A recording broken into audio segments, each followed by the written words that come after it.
sir.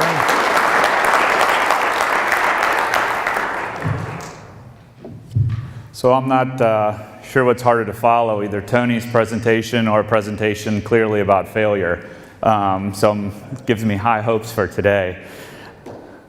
So as Scott pointed out, my name is Mike Chill. I'm Vice President and IT Officer of Hbm Holdings. If many of you are like I was 6 months ago, you have no idea who Hbm Holdings is.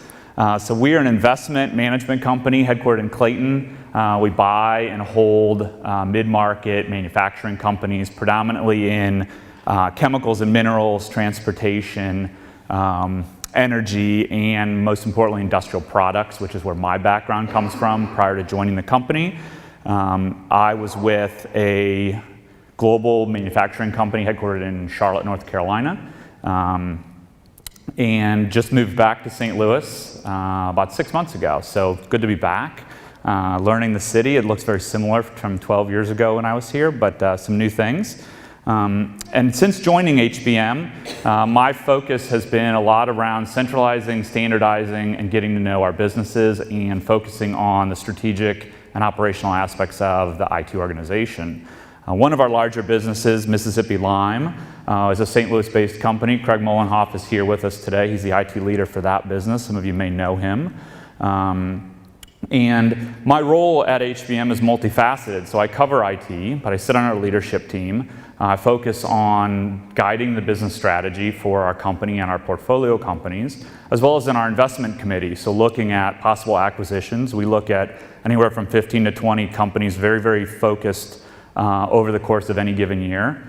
This year it's been a little bit up from there, and I add value around not just the IT side of our business and that investment committee, but very focused around the industrial products background that I bring. So a very business-focused role in addition to the IT component.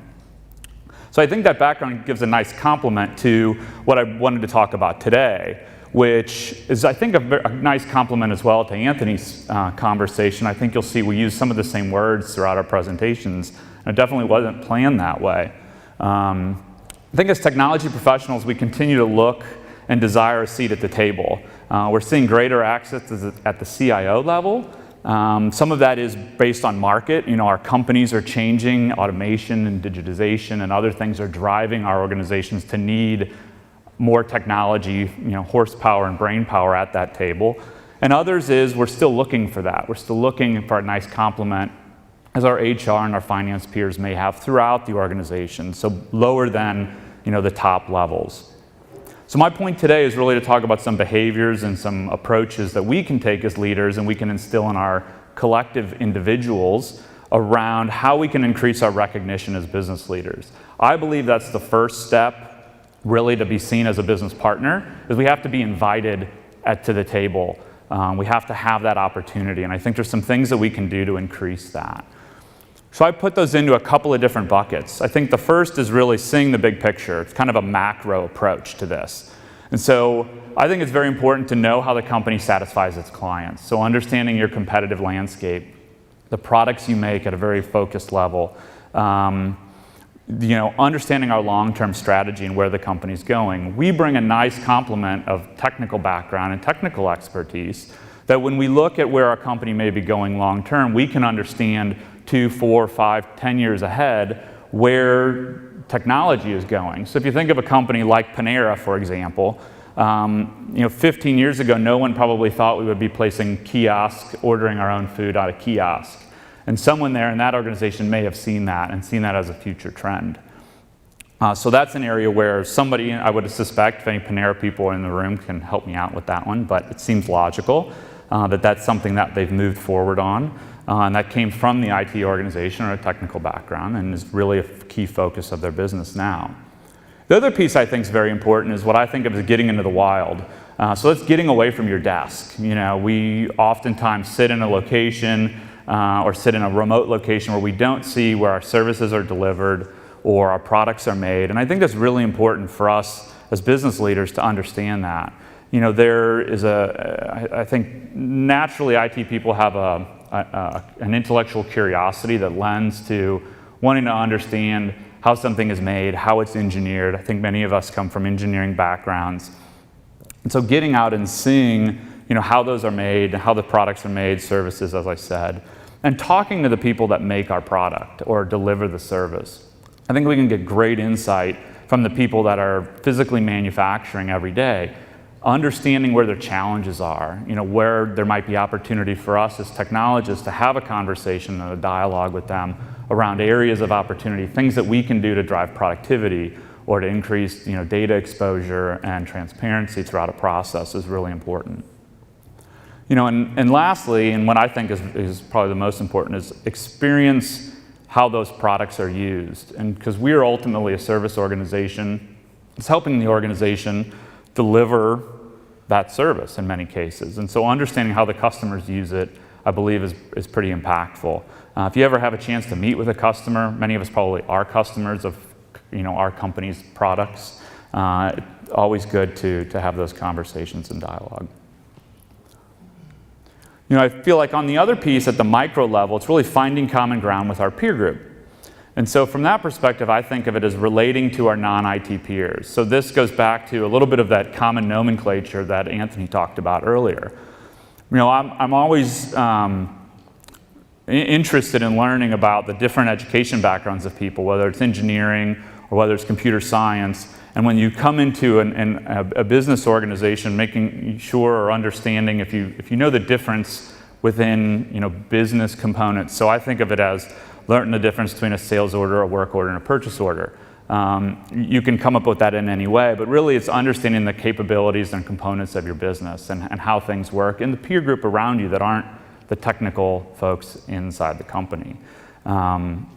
A lot of ways that can be accomplished, ways I've done that in the past throughout my career, is in my monthly team meeting, taking one of those and really having it be less focused on the projects that we're doing or status updates, but bring in someone from one of our functional groups to have a conversation about what they're working on, to bring in a product manager maybe, or a salesperson to talk about the challenges that they have in their business, or physically bring in a product if it's something small enough people can see, and really talk about what that is and how you go about that and how it's manufactured and things along that nature. I think it gives us a really good perspective to understand how we as technology people can help make that, and ultimately help make that better or more efficient. Understanding the challenges and priorities of our peer group, and then also relating what we're working on to them. So, whether you're in HR or finance or engineering, at some level we're all struggling with the same things, or we're all focused on fixing the same problems, and how can we help each other out in those regards, I think helps build a bond and a relatability to one another that I think helps create that business partnership and increases our recognition. The final point under the find common ground, I think is really important. Make what we do relatable. I think a lot of times as IT people, we use a lot of acronyms. We use feeds and speeds, and our counterparts kind of glaze over that. Maybe don't understand what we do or the value that we deliver to the organization because we talk at a very technical level. So one of the things that I try to do to create a common language is I use what I call the IT as a factory concept. Because I've been in manufacturing, that works for me. If you're in fast casual, or you're in a banking or financial services, you can come up with IT as a bank, I'm sure. So let me give you just two examples that I use pretty frequently. Almost every business I've ever been in, we struggle with getting people to put in help desk tickets, right? Is anybody's business just put in every help desk ticket and nobody calls your service delivery folks directly? So it's a big problem that we have. And actually, just 2 weeks ago, I was having a conversation with one of our heads of HR, and she made the comment to me, "Why just call, John?" And I think at my level, I can call directly. I've got an important task. I got to get going. I have to get a report out, so I just call him because I know he can answer my question. And I turned that around to an example of, well, so what you've said to me is you're important, you've got a real problem, and you know directly who to call at the quote-unquote shop floor, if you will.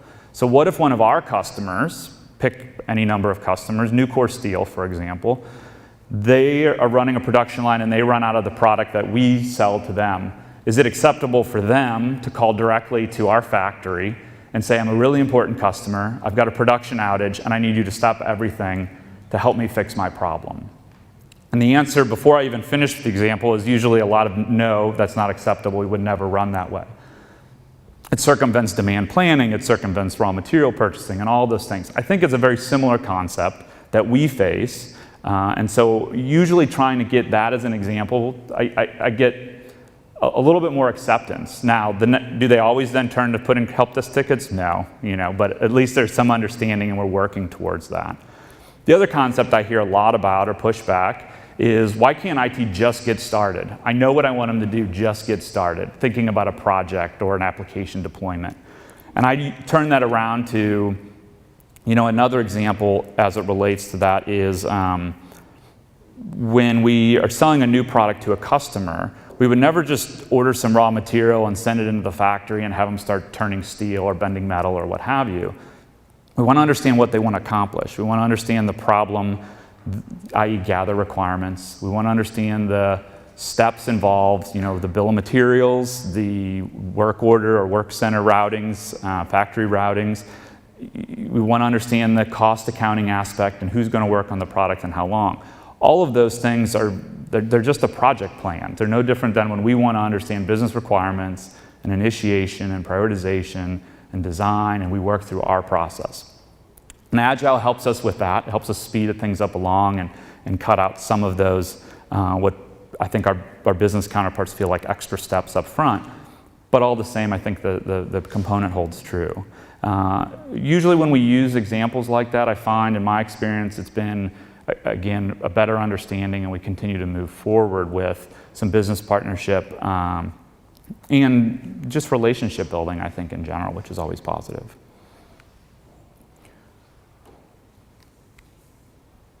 Am I done?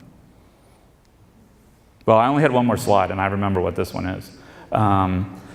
It's really around, IT is one of the only functions that I've ever seen where we really refer to ourselves, and I would say I probably have done this even in this presentation, because I still have this tendency, where we refer to ourselves as separate from our business. I think about all the times I've sat in meetings and people have said in an IT setting and say, well, I need to go ask the business for that. I need to go ask the business for their feedback. I need to go ask the business if that's okay. I've never sat in a room with finance or HR people or engineering and they say, I'm not sure if I should book that sales tax accrual. Let me go ask the business. I'm not sure if I should do succession planning. Let me go ask the business. And so one foundation is if we want to be seen, as peers with our respective business counterparts, we should not use the same nomenclature to distance ourselves from them. But we are a critical part of the business. I think if we follow some of these principles, we teach our staff at all levels some of these things, I think that'll really help them as well as us to be seen as a business partner across the organization. And then I would, replay, Anthony's presentation, very much around, doing all those extra steps once you're at the table to make sure that we continue to deliver what our counterparts are looking for and ultimately move our business forward. So thank you very much.